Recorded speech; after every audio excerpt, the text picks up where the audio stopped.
अर्जुन मुंडा, चंपई सोरेन, बाबूलाल मरांडी, रघुवर दास, आदित्य साहू जैसे बड़े चेहरों को भारतीय जनता पार्टी ने स्टार प्रचारक की सूची में शामिल किया है।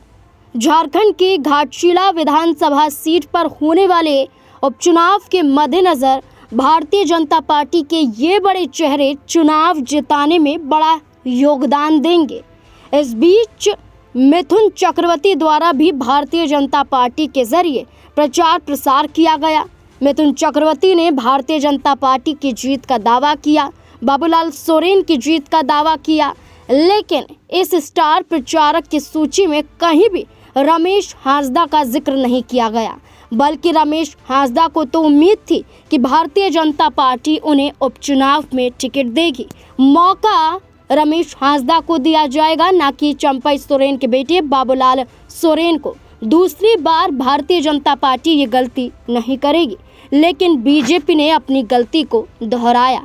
बीजेपी ने चंपई सोरेन के बेटे बाबूलाल सोरेन को दूसरा मौका दिया।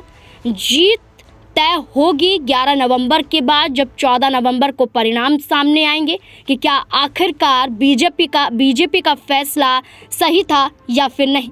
लेकिन उससे पहले रमेश हांसदा की चर्चा हो रही है कि ना तो टिकट दिया गया उपचुनाव में, ना ही स्टार प्रचारक की सूची में उनका नाम शामिल किया गया। वहीं दूसरी तरफ चर्चा करें तो भारतीय जनता पार्टी को बचाने के लिए रमेश हांसदा बीमार होने के बावजूद भी डटे हुए नजर आए। हमने कुछ दिनों पहले कुछ तस्वीरें दिखाई जहां एक बंदर बाबूलाल सोरेन को चांटा मारता हुआ नजर आता है, बाल खींचते हुए दिखाई देता है। वहीं दूसरी तस्वीर हमने ये भी दिखाई कि रमेश हांसदा को कैसे एक बंदर गले लगाता है, चने उनके हाथों से खाता है, कान में कुछ कहता है और रमेश हांसदा कहते हैं कि उन्हें भगवान का आशीर्वाद है, उन्हें तो अब जानवर भी पसंद करते हैं। उनका कहना था कि बीजेपी ने मौका नहीं दिया, लेकिन मैं संगठन के साथ हूँ।